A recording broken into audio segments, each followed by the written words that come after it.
তাই আমি বলবো আমাদেরকে বাধ্য করবেন না সিলেটের সাথে বাংলাদেশের পরিবহন সম্পর্ক বিচ্যুত করে দিতে। আমরা বলি এখানে আমার 3 দিন ধরে সন্তানরা অনশন করে মারা যাবে, তার দায় দায়িত্ব কিন্তু অন্তর্বর্তীকালীন সরকার এবং স্থানীয় সরকারকে নিতে হবে।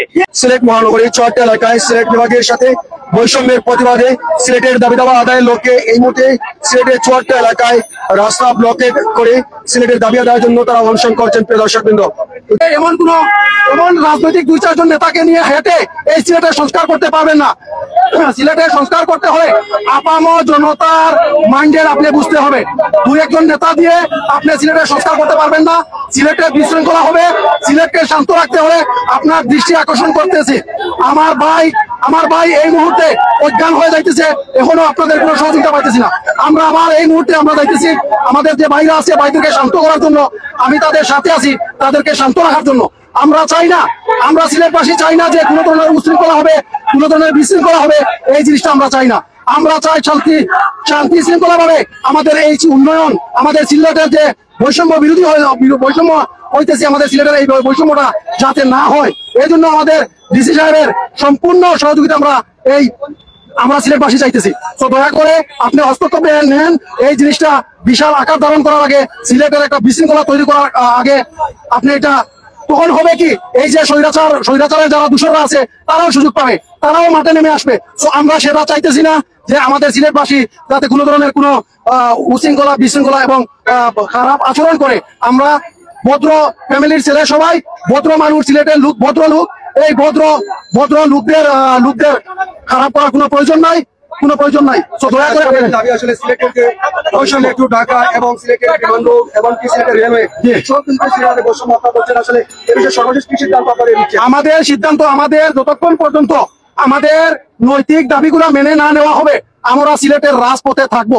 তো আমাদের আপনাদের মিডিয়ার মাধ্যমে আপনাদের ঊর্ধ্বতন কর্মকর্তার কাছে আমরা আকুল আবেদন জানাচ্ছি যে আমরা সিলেটি যেভাবে বৈষম্য শিকার হইতেছি, বাংলাদেশে আর কোনো জেলা আর কোনো বিভাগ এই সমস্ত বৈষম্য শিকার হইতেছে না। আজকে আপনারা দেখেন, আমার বাড়ি হচ্ছে খানাইঘাট, আমার খানাইঘাটের রাস্তাঘাটের অবস্থা খারাপ, আমার খানাইঘাটের প্রশাসনিক অবস্থা খারাপ, আমার খানাইঘাটে শত শত লোক রাস্তাঘাটের কারণে চিকিৎসা নিতে পারতেছে না। রাস্তার এই দুর্দশার কারণে প্রশাসনিক কোনো ব্যবস্থা নিতে পারতেছে না। আমাদের ওসি সাহেব উনি রুম থেকে বার হতে পারেন না। এই রাস্তার শুধু দেখান কি যে রাস্তার অবস্থা খারাপ, গাড়ি নিয়ে বার হওয়া যাচ্ছে না। তো আমাদের খানাইঘাটে এখন প্রশাসনিক অবস্থা খুবই খারাপ, যার কোনো সীমা নাই। তো আমরা অতি সত্বর আমাদের এই দাবিগুলা মেনে নেওয়ার জন্য আমি আপনাদের মাধ্যমে, আপনাদের মিডিয়ার মাধ্যমে সর্বশ্রেণীর মানুষের পক্ষ থেকে, সিলেটের সর্বশ্রেণীর মানুষের পক্ষ থেকে আমরা অনুরোধ জানাচ্ছি যাতে যত তাড়াতাড়ি পারা যায় আমাদের এই দাবিগুলা মেনে নেওয়ার জন্য। ধন্যবাদ আপনাদেরকে। কেন বাজেট নেই অন্যান্য জেলাতে? কারণ কি জানেন, আমাদের বর্তমান উপদেষ্টা মন্ডলীতে সিলেটের কোনো উপদেষ্টা দেওয়া হয়নি। বাংলাদেশের ইতিহাসে এটা একটি লজ্জাজনক ঘটনা।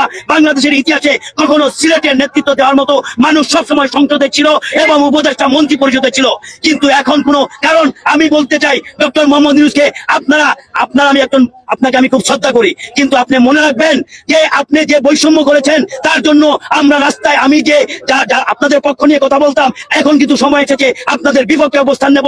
আপনারা জানেন কতজন উপদেষ্টা চিটাগাং চট্টগ্রাম থেকে করা হয়েছে, এখানে একটা বিরাট বৈষম্য করা হয়েছে।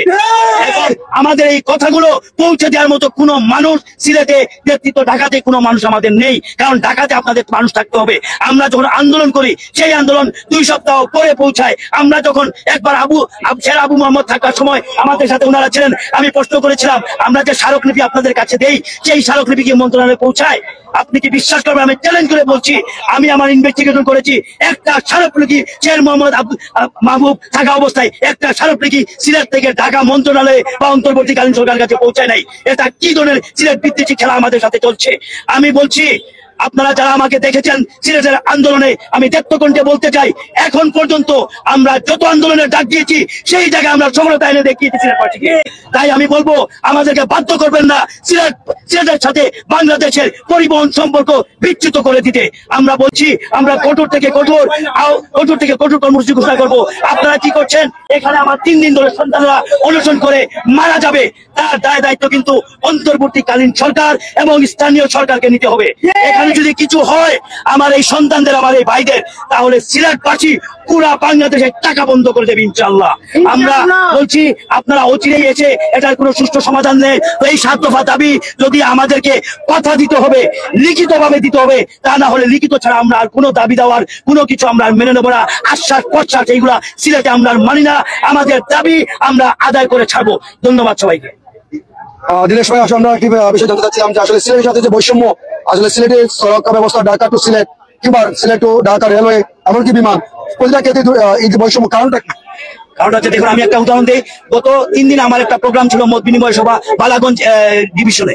সেখানে আমাদের সাথে যুক্ত হয়েছেন বাংলাদেশের সবাই যাকে চিনে মানবিক শওকত পিপিএম, উনি ছিলেন আমাদের প্রধান অতিথি এবং উনি এসেছেন 19 ঘন্টায় চট্টগ্রাম থেকে, আমি একটু আগে বলেছি। কিন্তু প্রবলেম হচ্ছে কি, আমাদের সিলেটে যারা অনেকে কিন্তু লন্ডন টু ঢাকা, আমেরিকা থেকে ঢাকা পর্যন্ত আসেন। ঢাকা থেকে এসে ওনারা টিকিট পান না। টিকিটে হচ্ছে কালোবাজারি। বর্তমানে আপনারা কি কোনো ধারণা আছে সিলেট টু ঢাকা বিমান টিকিট কত? 12 থেকে 15,000, 20,000, যে যেমন পাচ্ছে তেমন নিচ্ছে। এইদিকে চলছে দুর্নীতি। সিলেট ঢাকায় প্রবাসীদের যে দুরবস্থা, সেটা যদি কোনো, আমি শ্রদ্ধা জানাই বর্তমানে ওনার নামটা যে কি বলে সড়ক পরিবহনের উপদেষ্টা, উনি নিজে এসে, উনাকে আমি শ্রদ্ধা করি, মোটরসাইকেলে উনি দেখেছেন। আমি বলবো উনি না, প্রধান উপদেষ্টাকে আসতে হবে এবং যিনি নীতি নির্ধারক, যার অর্ডারে এই সব কাজ হবে, সেই মানুষটা নিজে এসে এখানে এসে বিমানে আসলে হবে না। সিলেট ঢাকা টু সিলেট উনি নিজে গাড়ি নিয়ে অথবা মোটরসাইকেলে আসেন। আপনিও তো আমাদের মতো মানুষ, নাকি আপনি অন্য প্ল্যানেট থেকে এসেছেন? তাহলে আপনার এই দেশ, আমাদের এই দেশকে সুন্দর করার জন্য, কমিউনিকেশন করার জন্য, রাস্তাঘাট করার জন্য আপনি সব সময়, আপনাদের কাছে আমার আহ্বান থাকবে, আপনারা নিজে এসে দেখে যান সশরীরে যে কি অবস্থা। আচ্ছা, অন্তর্বর্তীকালীন সরকার প্রধান যিনি রয়েছেন, ওনার সাথে বা ওনার কাছে কোনো ধরনের বার্তা রয়েছে কিনা? উনার কাছে একটাই বার্তা, আমরা যে 7 দফা দাবি আমরা এতদিন করে আন্দোলন করে আসছি, এই 7 দফা দাবির আশ্বাস প্রশ্বাস হলে চলবে না। এই 7 দফা দাবির নির্দিষ্ট, আমরা যেটা বলি রোড ম্যাপ, আপনাকে প্রত্যেকটা দাবি কখন সম্পাদন হবে সেইটার ফিক্স ডেট অথবা ইয়ার আমাদেরকে বলতে হবে। তা না হলে সিলেটবাসী আর কখনো মানবে না।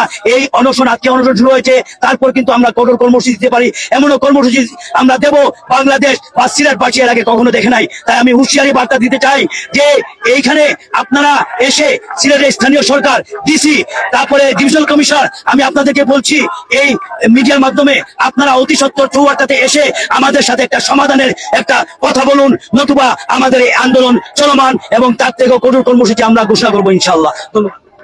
দর্শক দেখছেন এই মুহূর্তে সিলেটের রাস্তা, কেন্দ্রীয় শহীদ মিনারের সম্মুখে রাস্তা ব্লকেট করে সিলেটের দাবি দাওয়া আদায়ে সিলেটের সাথে যে বৈষম্য, এই বৈষম্যের প্রতিবাদে এই মুহূর্তে কঠোর অবস্থান চলছে। প্রিয় দর্শকবৃন্দ,